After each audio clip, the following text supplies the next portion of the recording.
My name is Erin Brewer, and I'm an assistant and transportation engineer for MaineDOT, specifically in the bridge program. A good chunk of what I do is structural design. So usually I'm using structural design software, working in MathCAD and using Excel and Consys and other software that's useful for designing that. Most days I start off checking my email, as most people do. And then I look at what projects I have. My job is very project oriented.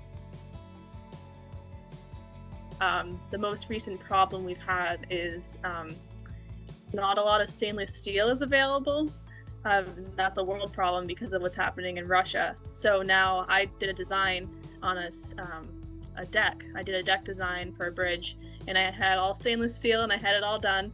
And then like a week later, we realized, oh, we can't use stainless because we're out of stainless. So now I'm switching to a different type of rebar and going back, and it's a different code I have to look at, and it's different material properties, so that changes some things.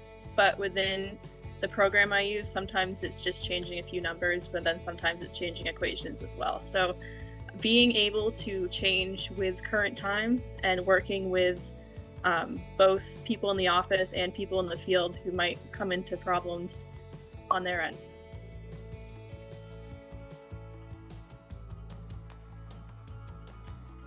So I ended up going to a four-year university at UMaine.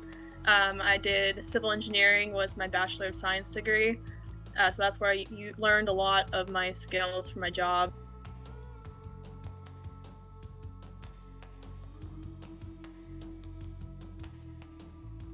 I took some calculus classes, and I also took geometry classes. And probably, I don't know, a year ago, less than a year, I was looking at a project I was working on, and I was trying to figure out the geometry of the bridge. And there was a triangle, and I realized I have some angles here and I have some side lengths, but I don't know all the side lengths, I don't know all the angles.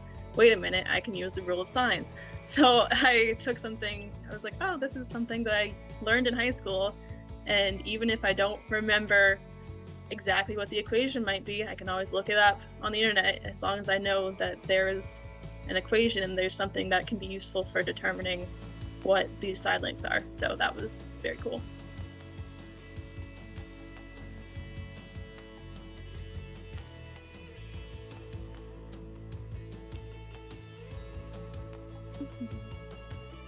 I think before you hop into all of the engineering field, look at summer camps. There are summer camps available that you might not know about, especially in high school. Between my junior and senior year of high school, I went to an engineering camp up at the University of Maine in Orono.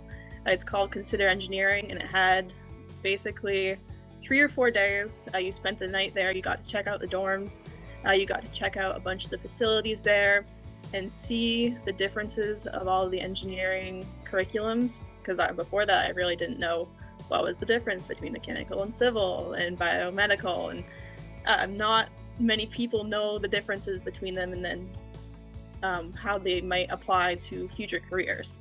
So that was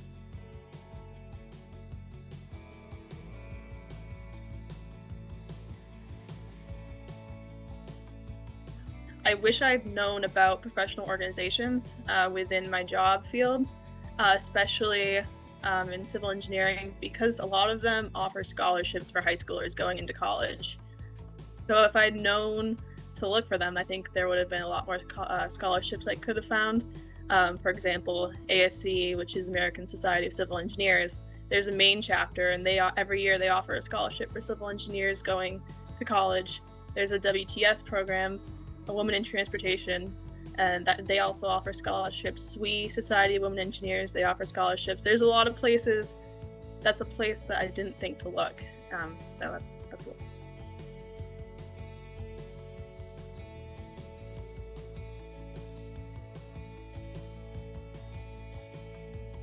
Probably my next step will be to go for my PE and become a professional engineer.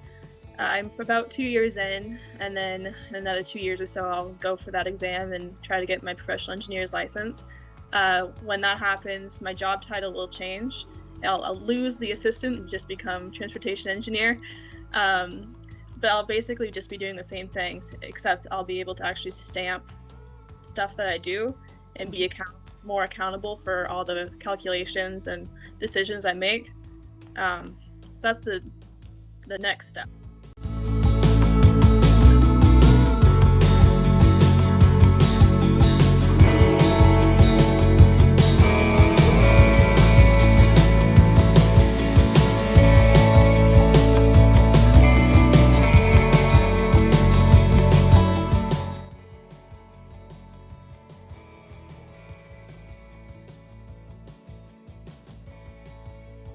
I would have been most likely to win a ping pong game.